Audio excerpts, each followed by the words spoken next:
Hello, ladies and gentlemen, welcome back to a brand new episode of the podcast. This week, I wanted to bring on a friend of mine from quite literally the opposite side of the world.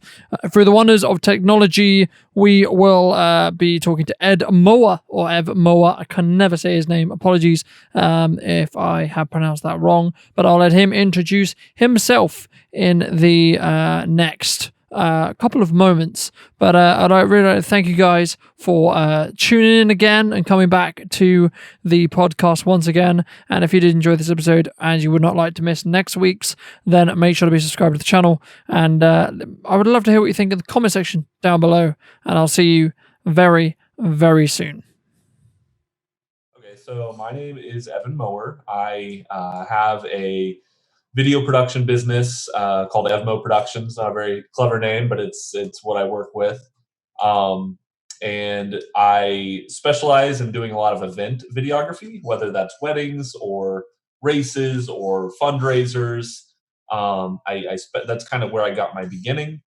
Um, and I'm kind of breaking into more commercial gigs now, where I'll do real estate and company overviews, a lot of testimonials, and that's mainly for people's social media.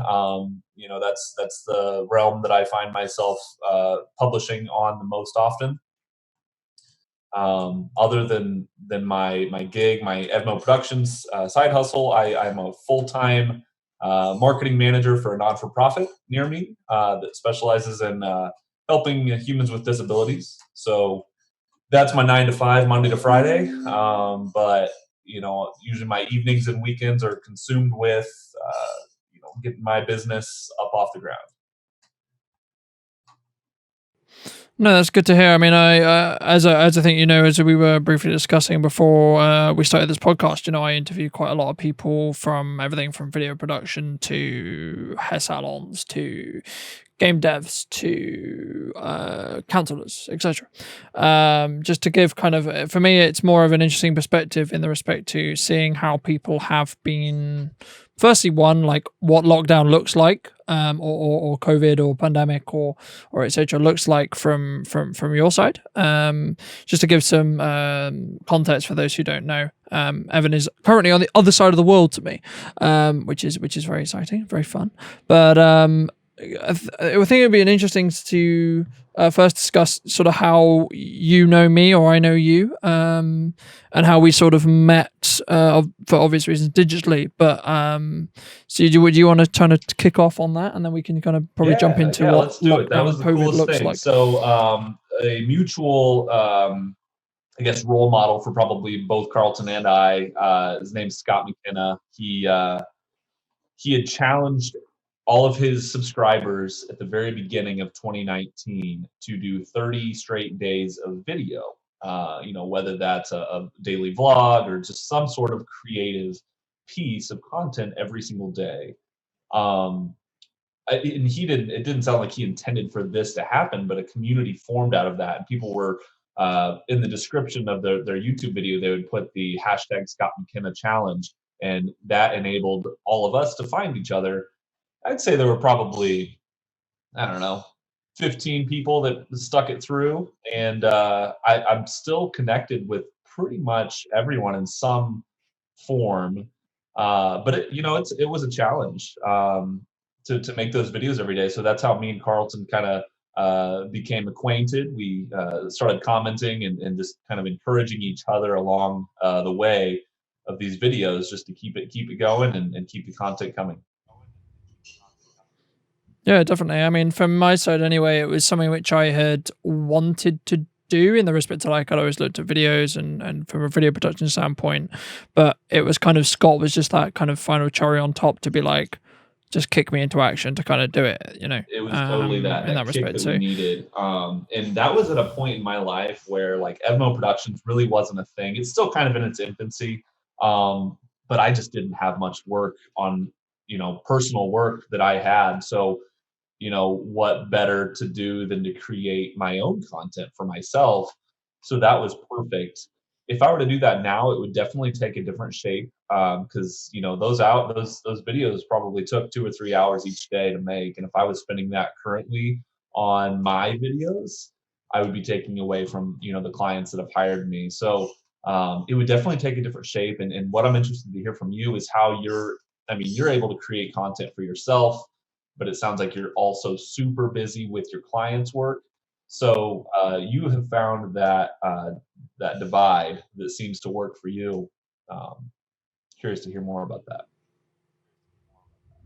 I mean, like just from personally, right now, I'm not as busy as I was. Sure. Right, no, put it that way. So just to make something clear.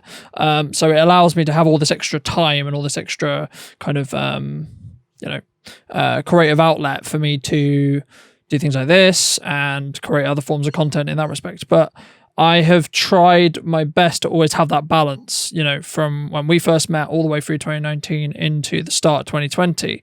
I have, I guess, in some ways found a way to be in a situation where I'm able to balance what I have to do for clients and also creating my own spin on the same content. So sometimes it might be a behind the scenes video that, like, part of the client deal will be, right, we do what they want and that kind of thing. This might mean, like, but there might be a compromise on budget or whatever it may be, or etc. But then I get to create a behind the scenes video from that's hosted on my platforms, right? So that allows me to kind of utilize the content I would be shooting anyway and the things I'd be doing anyway to create my own piece of content. And it's kind of allowed me to sort of develop a kind of very optimized way. And it's kind of like what I built off the back of doing the 30 videos, I think I ended up doing something like, because I just continued it, I think I did it for like 58 or 59, I want to say, something like that, like daily, which allowed me to kind of really fine tune that process of what is a video, what is interesting, what can I cut, how can I cut it, and how can I do this effectively within time, right?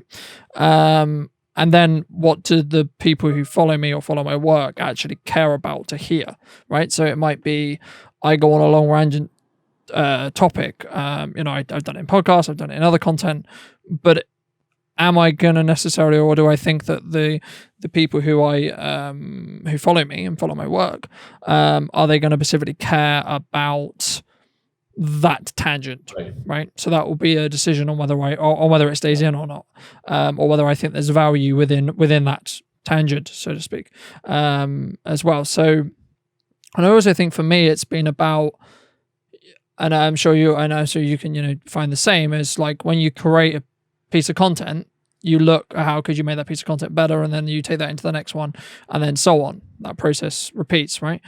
But to get to a point where you're constantly creating and constantly in that process will allow you to grow a lot more in the respect to what you're able to do and what you're able to see, what works, what doesn't. So for me, like, in answer to your brief question, is like I use my own content as a kind of testing field to see. I have this bonkers idea, I have no idea what works. I don't really want to put it into a client project since I'm comfortable with the idea, or with the technique. So I will use my own pieces of content to first push me. Secondly, it helps just bring my brand awareness up, and also then for me just to experiment with different things and different ideals and different, whether that's a technique or whether that's a strategy or whatever it may be in that respect. Yeah. No, I think that's important. You're multifaceting your projects for your clients is also pieces for your socials just to grow your brand. So I think you're really killing two birds with one stone with that. Mm-hmm. Yeah, and I mean, there's definitely points where there's a lot of editing that needs to be done, right? Like there's definitely like crunch points, but as long as you are able to manage your time, from what I found anyway, able to manage your time effectively to be like, right, I'm halfway through this vlog, but I've got a deadline in 2 days, right? Let's get the client revision done. When you're waiting for feedback or whatever, go back to the vlog, right? So by the time you've actually got the final project to the point where you can release it, the vlog's already finished. So it's not this situation or the behind the scenes thing or whatever it is, the other piece of content you're making is, they can both be kind of released around the same time, which means they're very relevant because they can bounce off each other and help each other to promote each other, if that makes sense. And there's also like conversations that I'll film for behind the scenes that we end up then using from a client perspective in the long term as well, right? Like there might just be a funny comment or a conversation that me and that client may have when we're driving somewhere or we're going somewhere. So I always try and have a camera rolling as much as possible, because you never know when that snippet or that, like when they nail a performance of something when they don't necessarily think about performing, if that makes sense. Especially when it comes to like more motivational speaking and that kind of terminology as well. So that's kind of my approach and how I've gone about building those strategies overall. But I think it's also very important to have discipline, to be able to not let your own content from an advertising perspective fall to the wayside because you're busy with client Yeah, stuff. it's a little. I mean, I need to practice what I preach a little bit more often, because I've got 3 or 4 people that are always coming to me asking for me to create just regular daily content for them. And it's like, gosh, if I'm just busy editing all of their stuff, I need to find a way to let that promote my business as well. Because beyond them shouting me out, I'm not getting that advertising. So that's the training that I'm working on. I'm also, like I said, this business of mine is kind of in its infancy. I've launched my website, but that's about it. I don't pay for like any advertising. I don't post as often as I should, but the things that I do post, I try to keep the quality at 100%, and just grow that every day. No, definitely. I think there is definitely, and I think you'll find this as well as you do it more. There is definitely a quality factor you have to look at, but it gets to a certain point where you can become a perfectionist. And it can stop you from actually putting the Yeah, work no, I out there, mean right? that's important. So That was my fourth video of the 30-day challenge was all about perfection. And when you're making a piece of content, you have to keep in mind, you know, what is perfect for this piece. Each project has a different perfect. Is this project worth being your, wedding video, spend 5 months on? Is it that perfect, or is it one of those that you just need to put 3 or 4 hours into? To make it that version of perfect. So perfect is different for every project, and if you can understand what videos require more time, then you're golden. yeah, and I think it's also the different kind of style of video as well, right? Like there's more kind of more personal driven content or like more conversational content that's arguably as valuable as a very cinematic, this took me forever to make kind of edit, but they serve a different purpose, right? And from my perspective, from how I look at it anyway, from a completely just a branding perspective, a personal piece of content like this really shows me as a person and really shows my opinions on things and what I know that I can't necessarily show you with a 1 minute edit. What I can show you in a 1 minute edit in that side as well is what I can actually do with a camera, right? And what I can actually do when it comes to creative aspects as well. But I think there's again, it comes down to a balancing act. I think having both, and consuming content which you're inspired by, that in turn then means you'll create more as overall as well, which in turn means I think you'll learn more. But yeah, no, I think that's really important. And I think that's constantly a thing that I know I'm personally working on, still balancing, overall. But so moving a little bit back, because I think it would be interesting to hear from your perspective how lockdown or the pandemic has really like firstly affected like your work, and also what that actually looks like from your side of the world. Yeah, so I live in Indiana in the U.S., so it's right in the Midwest region.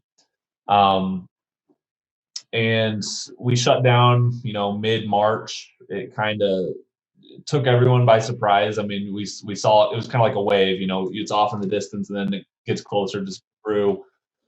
So it shut down everything pretty rapidly. For my full time job, I'm now just working remotely, which is perfect because I don't have to drive 40 miles to work anymore, to and from. But it's been tricky, man. It takes an emotional toll. It takes a fiscal toll, but for the most part, like I mentioned before, I do specialize in a lot of weddings and events, and as you can imagine, any event with more than 10 people is shut down right now. So I have had, I think, 3 weddings move on me, and I charge, a deposit when someone books me for a wedding, and if they need to cancel or if I can't fulfill that their rescheduled date, then I'm out that $500. I can't keep that. So it I've lucked out every time in that if a bride is asked to reschedule, they have found a weekend where I can make it work still. I partner with a couple other vendors, and they've been very flexible. So I've been really lucky. If I had my entire summer booked right now, then I would be in trouble because I'd just be losing weddings left and right. But the outlook currently, even though things are getting worse in the U.S. in terms of COVID-19, the country is still opening up slowly. And the reality is, those weddings are probably going to be taking place later in the summer and in the fall, regardless of COVID-19. And what that tells me is my job is more important than ever. I need to be there to document that day because their guest list is going to shrink a lot. They're not going to invite their great grandparents, their grandparents who are very susceptible to this kind of thing. So, if anything, my worth is more important than ever because I need to be there to capture their day. And the story is really unique. Like weddings for the most part are about all the same. There's a beginning, middle, end. You know, get ready, ceremony, reception, party, dancing, everyone's drunk, and then that's the end of the video. These videos are going to be unique, and I'm excited to get started on my first ones here in a couple weeks. It's going to be a very different video, a different feel, and I think I'm going to edit it that way because I always shoot to edit. But it's going to be a different story. There's not going to be as much of a party. There's going to be a lot of people with masks, and it's just going to be a very visual and emotional experience. So I'm excited for that. But that's just on the wedding side of things. Pretty much every other aspect of my commercial gigs or nonprofit gigs that I'll do, those have continued being shot. Like I've actually been able to climb the ladder a little bit in this era of chaos, just because like I've had a couple high schools reach out to me because this is graduation season, and now they're coming to me saying, "Hey, we can't have a regular graduation. What can we do to have you make this a virtual commencement?" So that's been my latest project. Has been working with some high schools to organize a virtual graduation ceremony, which is just, who would have thought that that's a project I'd be working on? But it's been great. It's been something that gets me a little bit more experience. But at large, my business is not that affected by all of this. I've been able to make some new connections, new opportunities. Um, but it's still I'm ready for things to open back up so I can execute on a couple other projects that have kind of fallen by the wayside. But at large, I'm a happy dude. No, that's good to hear. I mean, it's been interesting from my side because those of you who've been following the podcast at this point would know I've interviewed a good amount of different people from different genres and different walks of life and that kind of thing to see how they have kind of been handling COVID or how busy they've been during COVID or the lockdown period more so. And I think that it's been interesting seeing how some businesses have been able to pivot quickly and others who that have been sort of like what you were saying, kind of coaxed into doing things are that you wouldn't necessarily think of, right? Like you wouldn't necessarily think that you would be filming in a school, for example. So have you found that from a moving forward perspective that you're going to look for kind of branching out in the respect to what you offer, what you do, so you're more likely to be able to put your efforts into it. So, for example, we had another lockdown. In your case, if it gets really, really bad, and then your governor decides, okay, we're going to lock everything down again. So you're then ready to have a situation where you can instantly pivot into something else, whatever that may be, or Yeah, yeah. I get that. So something that I am taking on board is something that I wish I would have had before all of this, the ability to live stream professionally, right? So like Do you do any weddings ever? I haven't, but it's funny because since lockdown started, I've actually had, I think, 3 people ask me, because the majority of people locally know I do video, and the majority of the content I do is like either event based, similar as you, or brand awareness and business awareness based, right? But through that kind of trickle down effect, it's kind of meant, oh, I do video, right? Which is then kind of, people have been thinking, right, we can't necessarily invite, as you were saying, can't necessarily invite as many people to the ceremony if there is going to be a ceremony, or we're going to have a party, but it's going to have to be slightly different, or that kind of thing. And it's going to look very different. So for me, it's been a very interesting experience to be kind of asked, would I be interested in doing weddings, one, and then two, what those actually are going to look like in Yeah. the future. So that's one thing that's been a question a lot lately is from churches, from weddings, from the graduation side, can you do live streaming? And currently, I don't have the capacity to do that, but I just purchased the other day a couple HDMI capture cards, just a couple pieces of equipment that would allow me to edit or to live stream these events. Had I had that beforehand, I probably could have landed a few more jobs. But yeah, I mean that's an area that I do wish that I had beforehand, but it is an avenue that I'm going to be able to collect on moving forward. I've never really offered editing services before. Usually, any of my projects, I shoot to edit my own work, but I have had someone ask me if they were to start putting together content, could I just edit that for them? And that's just a great, side job that I could generate a little revenue from. So I guess in those two aspects, the live streaming and then the editing of other people's work, those are areas that I could maintain a little bit of income. But I'm happy that I still get to get out there with my camera. I love going out in nature, especially now that it's finally warming up around here. Um, I get to go outside and do more shooting, get the drone up. That's what keeps me going. Hmm. Have you, from like, because I imagine there's been some downtime and there's been some kind of areas, or things where like things aren't super super busy, right? Where have you kind of been able to kind of take a step back and think, I know your business is still very early, but still you can still take a step back and say, well, I know we were talking about it earlier about possibly you doing more like ad related content in the respect to more like what you do personally, and then why it's important for that consumer to look at in the respect to why should they be doing video, or etc. Have you been in a situation where you've been able to think about what you should be doing long term in the respect to like your own content, or like just in general how you could move forward to better your business overall? I think the biggest, like during my downtime, has still been it's still lift off period for me in terms of you know the website. I kind of just completely tore up my website and rebuilt it. So I'm still working on that. I got my sole proprietorship paperwork that I need to file. So it's still, like I mentioned, I haven't taken a step back in from my jobs to create other content. It was great. All of this has slowed me down to where I could catch up and I no longer have a backlog of stuff. I mean, that was, a nightmare for a while. Was just, I had 2 or 3 weddings and a couple commercial projects that I just needed to get caught up on. So, around the turn of the year, I was able, I think by February, I was all caught up, feeling great. And then this all happened. So, I haven't been able to step away from the business to create my own content again, like I did with the Scott McKenna challenge. I often think, man, I need to be making something at least once a month that's for me, as opposed to anything that I post on my social media is always just a piece that I make for someone else or a house video that I made. But do you follow Gary Vee very closely? Yeah.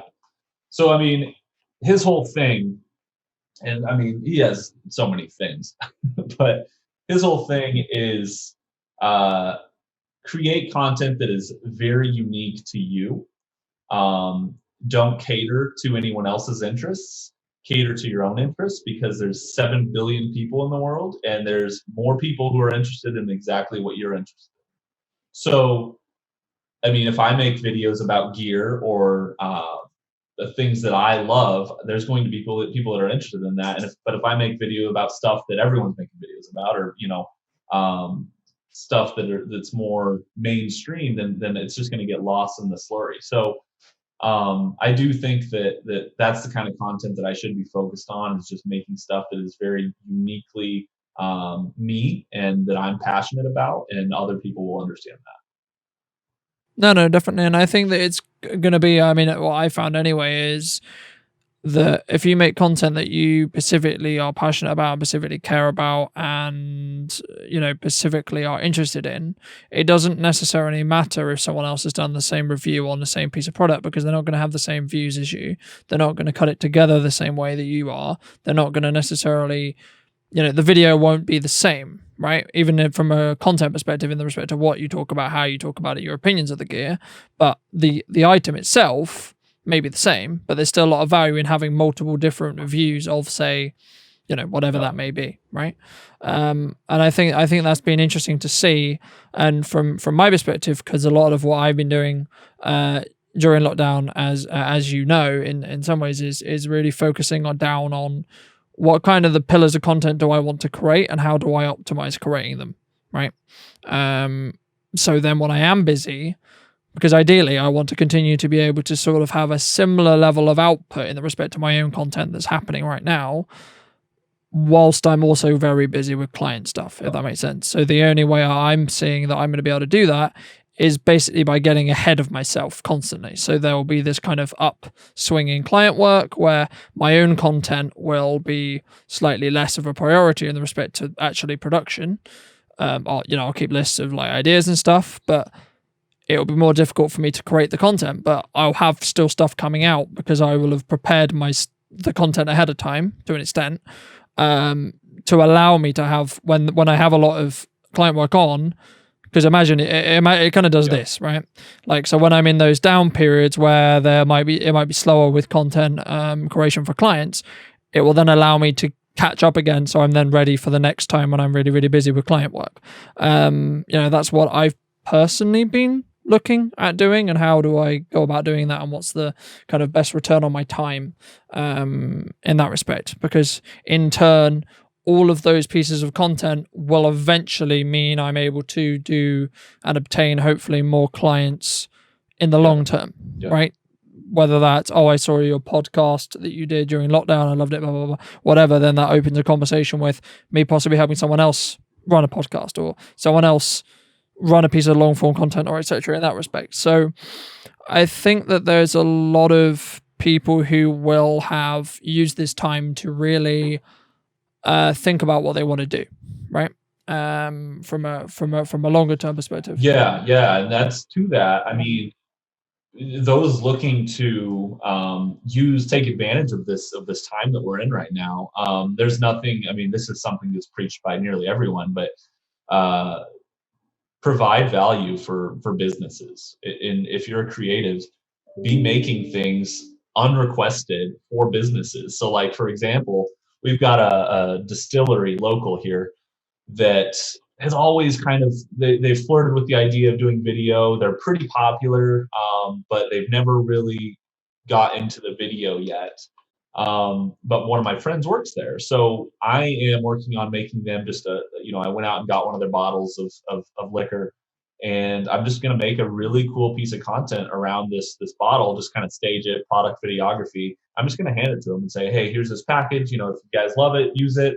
If not, that's fine. But I just wanted to take some time because I've got the time right now to do this kind of stuff. But if you provide that value, they're going to see that, and then they're going to turn around and use you in the future, for a paid gig or something just as big. So, you're never big enough. You're never too big to provide that value. Sorry. You're never too big to provide that value unrequested. No, definitely. I don't think it necessarily has to be a direct, I'm going to make a video for you either as well, because a lot of what I've found is it's more kind of me explaining how they could use their phone very simply to create very simple pieces of content that might help them bring in more revenue from a long-term perspective as well. But I think it's really important to understand the key of, like, adding value, full stop. Because a lot of what I've done and why I've had the kind of upswing that I have had, previously, and I hoping, touch wood, it will continue after COVID, and when we're on the road to recovery, so to speak, has been because I'm very focused on adding value in any way that may be. So that might not necessarily be shooting a product or shooting a video, but it might just be giving here's a suggestion of something you might not have thought of, or I really love this, I think this could work really well, but have you thought about doing this, or that kind of thing as well. Have you thought, or possibly for yourself, or even someone who is looking to start up their own business? Because I think that a lot of people will use this time to say, well, I'm not necessarily as happy as I could be or as fulfilled with my 9 to 5 than I was, for whatever reason. So I want to do this thing, that thing being a new business. What kind of advice / plan do either you have that you could give yourself, or that you would give to that person who's starting a new business and is planning to start a new business? So it might be, I'm going to be a photographer, I'm going to be a videographer. It might be something simple like, oh, I'm going to open a coffee shop, or what, whatever it may be, in that respect. Yeah, so I think with that, you really need influence, because to get my start, this is something that I wish I would have had. I didn't go to a college that specialized in media production. I just grew up doing it, man. Like I bought my camera when I was 12 years old, um, and just shot every day, making movies. Um, I never really had an influence or someone to work with me on my video production. In high school, I did have um, a class of friends that we would put together videos for like a weekly episode of work. But uh, anyone that's looking to get into this field, they really just need to find that person that's doing what they want to be doing and buddy up with them. I mean, I have a few wedding videographers locally that I look up to, and I've just reached out to them saying, "Hey, like if you need a second shooter, let me know. I'll do it for free." And I don't. I have areas that I can improve with my wedding films, but by no means do I think that my wedding films are bad. But I do think that if I were to team up with these guys and just follow them for a day, I would learn so much from them. And they would probably learn a thing or two from me as well. I mean, it's just a give and take. So that would be the biggest piece of advice: is if there's someone who is doing what you want to be doing, you need to team up with them, provide value, like I said before, and do work for free to get in their network, because networking is everything. I'm an introvert. I don't like to talk to people. I hate networking, but like you need to do it to survive. And eventually I think that you'll find that I mean, people are very susceptible to that, and that's how you're going to make a business happen. Hmm. No, definitely. I think that's definitely an important aspect of overall filmmaking and running a business in general. Because for me, I've found a lot more success with when I started focusing on, as I say, like value and then relationships. So the relationships I have with, whether they're clients or friends, or just in general, like relationships that I have with people. Because from what I've seen, if you do good work that's valued within the market, then it will spread a lot faster than otherwise, right? I don't know whether you've had a similar experience, but I know that some people who are friends of mine who are videographers have said that they don't necessarily want to work closely with, another, I'll use your example, another wedding videographer, because they feel like they're a wedding videographer. They should be the one that clients go to. What would you say to people who are less likely, or don't, for those reasons, necessarily want to work with their competition because they only see them as Yeah, competition? that's you don't want to find yourself in that situation, man. Like it's like I said before, there's 7 billion people. Like there's enough people to for each, and there's only so many local videographers to do weddings. Just keep your style, make it unapologetically you. Um, but you need to rely on these people. Yes, they are competition, and yes, like you are fighting to for business with these people. but ultimately, you would rather know your enemy than not know who they are at all. But yeah, I just challenge you to not consider them an enemy. Consider them another opinion in a world of opinions, and use them to your benefit. Learn from them and let them learn from you, and everyone will be better for it. Mhm. No, definitely. I mean, that's nice to hear that you have that kind of opinion overall, because I've said for a long time, when in Salisbury or wherever, that videographers or photographers can, I think, work as a network to bring more overall business to, in my case, Salisbury.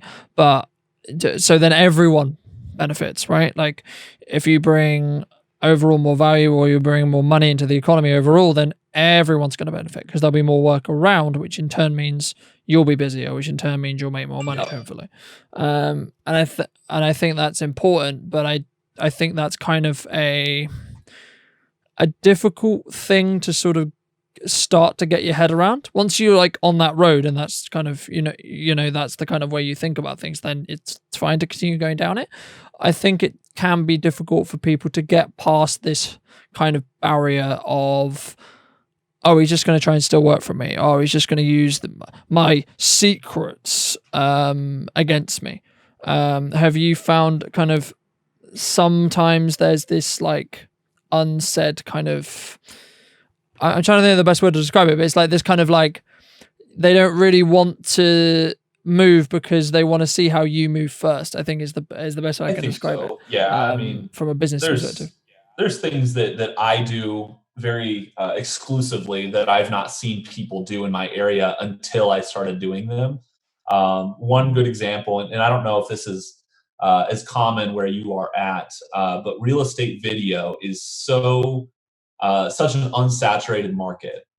Obviously, when you're buying a house, you get to look at 40 or 50 pictures of the house beforehand. But these short videos that kind of set the music, kind of dancing throughout the house, revealing things, it can really put an entirely new perspective on this house. And this is just an example. But since, before I started doing this, I'd only ever seen them being done in major markets like Chicago, New York, those kinds of things, not Fort Wayne, Indiana, where I live. So it's been really cool to dive into this market early and do these types of projects, and then see us, four or five wedding videographers or people that I look up to try to get in with other, real estate agents or brokers or builders to mimic and do very similar projects. So that's an area that, I would gladly provide value and allow any of these guys to come out with me on a shoot just to see how I do it. And because the way I see it, if we are all making these super cool videos, the people that are going to see those videos are more real estate agents, more brokers, more builders. When they see an outpouring of these videos, it's just going to be a new common thing where, like with wedding videos, who would have thought 10 years ago that they're going to be as popular as what they are now? But it's because of creatives like you and me that are out there making some killer wedding videos that they are as sought after today. So if our industry is putting out this really good work, then it's just going to become more popular. No, no, definitely. I think that there's definitely a point to be made to say that, someone has to make that first Sure. risky step, right? And in most cases, with any risk overall, if you make the risk first and you take the biggest risk in some respects, then you may, you have further to fall, but you also have more of the reward. I would say, my next follow up was going to be, since the virus and since the pandemic, have you seen a, I guess because for obvious reasons people can't really go and see houses, right? Have you seen kind of more of a demand, or do you see a demand in the future for promotional videos for houses, for 3D tours of houses, Yeah. for that kind of thing? Do you see more of a demand, or do you think it's kind of going to stay where it was or is now? Or do you think more people, or more real estate brokers, or more real estate agents will look to use it, possibly even on smaller houses? Because what jumps to mind for me is that it should be used on like higher end You're listings. exactly right. I don't make my housing videos for, the $100,000 homes, the $200,000 homes. Usually it is those kind of half a million to up homes. There is something to be said about doing this on cheaper homes. I think that there is potential, for me to go in with an iPhone and shoot charge a lot less to do, a listing video for $120,000 home. But ultimately, right now, where I live is in those higher end homes, just because the realtors see the value in it. They're getting a 3% cut on this house, and that cut is going to be a lot larger than the marketing that I would charge to do the video. So, yeah, but right now with COVID-19, the demand for houses, it's a seller's market right now, man. Like people are just selling their homes. It is busier than ever in the world of real estate right now. So, in many regards, I've been more busy than ever with real estate. But yeah, I mean, it's the demand will keep growing until we find ourselves in another crisis with housing, which hopefully is no time soon. But I think that from your perspective, I think you can take it from a right. I'm doing a lot of this right now because it's really really good to do, but then you can pivot to something else, right? Whether that's business promotion or whether that's weddings or whether that's uh, Right. testimonials, interviews, documentaries, whatever it may be. I don't pigeonhole myself into a specific project type or video type. If you're gonna come to me and ask me to do a video for your factory that makes resins for garage floors, then yeah, I'm gonna make you a killer video. Because that's the project that I was just approached with a month ago. Like I don't care what I'm shooting, just let me shoot, let me tell the story, and let me help you tell your company's mission, and we'll make some killer content together. Like I don't want to be the wedding videographer or the oh he does house videos. I want to be my local community's video expert, along with all the other video experts because there's several companies around here. Mhm. No, I think that's definitely good to hear because a lot of people when there's a lot of talk in our industry, those who don't know about you should niche down, you should niche down, you should niche down, you should niche down. You should only be the person to go to for weddings or the person to go to for this, and I'm like, yeah, I get where you're coming from, but also you don't necessarily allow your business to be able to pivot in a Oh yeah, situation like this if you are say the specialist in weddings but no one's getting yeah. married, No one, right? For example, 100%. um do you because I know I have some people who say to me and others who have said to me previously about their questionable, should you use video, why should you use video, why should I have a video, why should I hire a videographer, I can just shoot a video on my phone, or this and that and this and that. What would you say to the, I'm going to use the term skeptics, that are very skeptical over they should have videos, firstly, and secondly, then bringing on someone like yourself or me to really create something a lot more Quality, polished. yeah. Well, there's definitely something to be said about the world of social media right now. You scroll through Facebook, you scroll through Instagram. The posts that grab people's attention are the ones that move. It's the videos, and we live in a world of rising popularity, and TikTok. Like it is the platform. It is the way people are consuming a majority of information is through video. It's because I mean it tells more than 1,000 words. It's so important to be able to have a quality piece of content live in a digestible format that you don't have to read through and thumb through. Now, just on your point about quality, gosh, like there's nothing worse than watching a video that was just thrown together by someone who has a smartphone and thinks that that'll suffice. You really need to invest to capture people's attention and to be able to tell that story because ultimately, yeah, you know your product, you know your business well more than I do, but I know how to piece it together into a captivating story I love to try to make people cry. That's what I try to make the emotions come out in all the videos, and that's what my goal is always.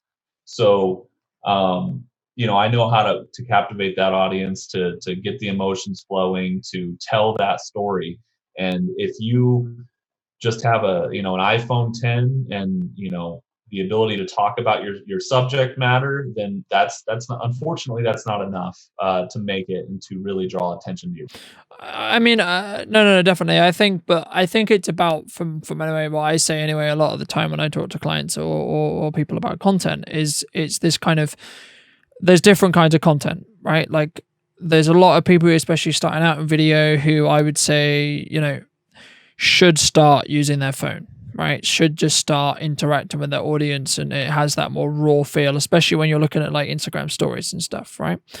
Um, because it will allow you to really gauge what you should put your money into, right? In the respect to, like, if you're looking to, say for example, you have a budget you want to put into a video, but you have 4 different ideas, and you kind of want to know which one's the best one to put your money into, right? So what you can do is you can like take those 4 topics or those ideas, and you can kind of do content that is specifically, raw, but you can talk about those topics. You can then look at what the interaction's like. Are people really interested in it? And then you can sort of make a kind of understanding of what your following or audience or customer base or client base kind of cares about before you put money into it. If that makes sense. That's how I look at it. So I see them as because it was interesting to hear from your side, because I think there's a place for both. If that Yeah, makes no, sense. Because I think that if you're going to invest in video, you need to start somewhere, right? And that's you starting the process of creating content, which will then in turn give you more ideas to then create more content, which then in turn you will then understand the value of content, which then in turn, specifically video content in this context, but like then you'll understand specifically why it would be a good idea to invest from your business perspective, and where to put that money into what projects, and how to actually go about telling that story. I don't know whether you agree with that or don't agree with I that, agree with that 100%. or I in think that that respect. there Yeah. is there's a good balance between investing in hiring a videographer to come in and really make a quality piece of content, but there's also so much value in just being personable and down to earth, and whipping out your phone and recording a sketch to just an update or something. But if it's a big move, big announcement, big anything, then you should invest some dollars into a crew that knows exactly how to make this announcement come across as quality. But above all, yeah, I mean, Instagram and social media really has made it a requirement to be likable, down to earth, and not over the top. And there's definitely a balance between quality videos and then just talking to a camera and talking directly to your audience as if they're your friend. So yeah, I completely agree with you in that there needs to be a balance between those two things. Mhm. No, definitely. I think that's really important. I think part of like personally, I find that I spend more of my time talking about to some clients about why they should be using video, and then helping through that starting process of them using their phone, starting to go on Instagram stories, starting to understand what content they could make before we then actually have a conversation about what content we can actually make. Right? I don't. Have you found a similar thing, or have you kind of just skipped straight to this is why they're bringing me on, and this is what we're going to do Well, usually situation? when people reach out to me, it is because they've seen my other work, and they want that basically. So like if it's a realtor, they always contact me via LinkedIn or Instagram, and they're like, hey, I have this house. I want you to make one of those cool videos that you do. Same with weddings. But in terms of commercial, I don't do a lot of. I don't know if you do either, but I don't really do a lot of cold calling, or going up to businesses saying like, hey, I think that we should be, you should be hiring me to do your video. Usually, I just let my socials speak for themselves, and then people will approach me. And part of the reason, man, like I'll be completely humble, I'm a bad salesman. Like I was a salesman at a tech store here for a while, and I was not good at it. Like I know why you should use video, but I enunciating that is a completely different conversation. I don't like seeming like a you know a sales guy that just wants money. I just want my work to speak for itself, and that's just the introvert in me. I think that's where I would benefit from like having, you know, I'm the creative. I need someone who can have those conversations with, you know, uh, business owners and to really sell me because I struggle with that, honestly, and that's not something that I definitely need to improve on my pitch because it ain't great. I mean, like building on the quote unquote pitch. I mean, for me, I do this. I mean, okay, it's funny because I did an entire video all about cold calling in my Scott McKenna challenge, where I basically went around shops in Salisbury and did like genuine, like, this is what I do. Here's my business card, and it got a grand total of nothing. Surprise to no one. But like, I think in reality, it's more of a going back to what I was saying earlier about relationships. I think it's more about kind of not necessarily like I don't pitch video in the same respect, right? People know me because that's what I do and that's what I have put a load of stuff out saying about and talking about and this and that. But it's more of, hey, I would love to hear about your business. Hey, I would love to in normal cases, I'd love to get a coffee. Let's have a chat about your business and see what we can do. And then it builds a relationship from there. And then possibly if that I can see a possibility of where video could be valuable to that business, then I would say, have you thought about doing X? Have you thought about doing Y?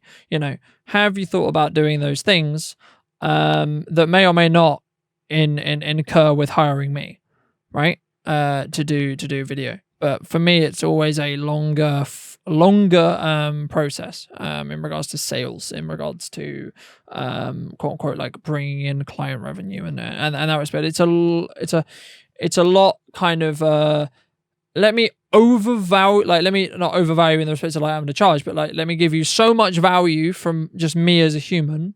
And let me explain so many different things and so many different caveats and me help your business when I'm not actually getting anything back.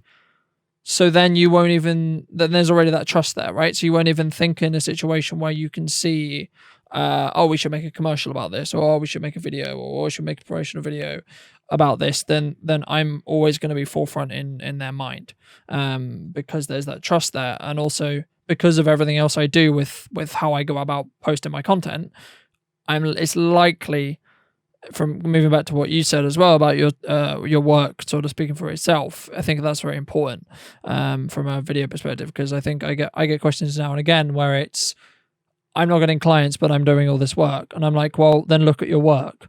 Constantly try to better your work, and when you get to a point where it's arguably good enough, and the market will tell you whether it's good enough, right? Where you'll be to the point where if you're consistently putting out high quality work that the market feels is high quality, not you, but the market feels is high quality, then you'll be in a position where you won't need to necessarily do as much advertising or etc. Again, it depends on what you're trying to build and how you're trying to build it, right? But I think that it's understanding that, and then understanding where you fit in the overall world in respect to business, right? Is important. And I know we're pushing a little bit close to our on time, so I just want to give you an opportunity to plug where people can find you, or bring up anything else that you wanted to discuss, briefly talk about as well. Yeah. Well, I mean, really, where I present most of my work is my Instagram. That is Evmo Pro, EVMOPRO. That's really where I, interact with anyone who follows me. We're trying to grow that platform as much as I can. Also, I have a couple Facebook pages, but I don't post as often there. So Evmo Productions, that's the business. Trying to think if I have anything coming up that's too crazy. Not really anything. But no, I really appreciate you having me on today. Like, this is really cool. Technology is wild. We are. What time is it there? It's just closing in on 5 p.m. 5 p.m. Okay. Well, So it's lunchtime here, but no, like I said, I really appreciate you having me on. We'll have to do this again sometime. no, definitely. And as I say, I think there'll be definitely a lot of room to collaborate, and even if it's just from a discussion, oh, this is what you're doing, this is what I'm doing, have you thought about doing this, have you thought about trying this, in that respect, from whether that's just a content creation perspective, something like this, or necessarily not, in the respect of just a kind of advice or more coaching side of it, in that respect as well. I think there could be a lot of value in that. And the main reason why I wanted to bring you on and many others on is because I think that hearing different perspectives and understanding people's different perspectives and why they do what they do, how they got to where they got, and then how they're dealing with the situation, I think will help a lot of people to not necessarily deal with this situation, but as a when we come out of it, or when we go into a second wave, or when there's something else that is kind of a roadblock. I think it will allow people to take bits and bobs from content or from people's opinions to really help them develop overall, in the respect to allow them to Yeah. be what able you're to get doing through that. is providing value to people really in any industry that's just looking to get started.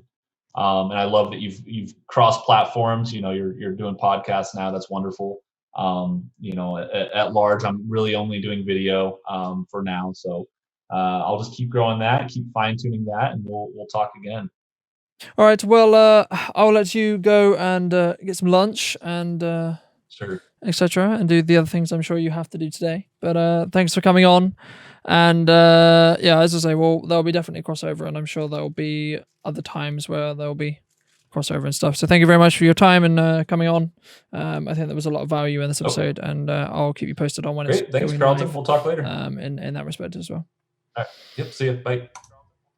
All right, man. I'll see you soon. So I hope you guys did enjoy that interview and did take a lot from it. I think it was a very, very interesting perspective to hear what it's like over on the opposite side of the world. And I will hopefully be able to kind of bring on and have some more longer form conversations with another couple of people and Americans. But I've got a very, very special episode next week for you guys that I think you're really, really going to enjoy. We're going to be interviewing a specialist in the time-lapse photography field. It's going to be very, very interesting. Of course, this will be the second of our specialist talks or specialist interviews in that respect as well. But it's going to be, it's not the only thing he does, but it's going to be an interesting episode to share with you. So if you would like not to miss that episode when it does come out, it will be out on Monday at 6 p.m. But if you would like not to miss that episode, make sure to be subscribed to the channel with notifications on. And yeah, thank you so much for watching. And I'd love to hear what you think in the comment section down below of this podcast. And have a wonderful rest of your week if you're watching this podcast just after it came out. And if not, have a wonderful rest of your day, evening, night, whenever you are tuning in to this. And I'll see you very, very soon.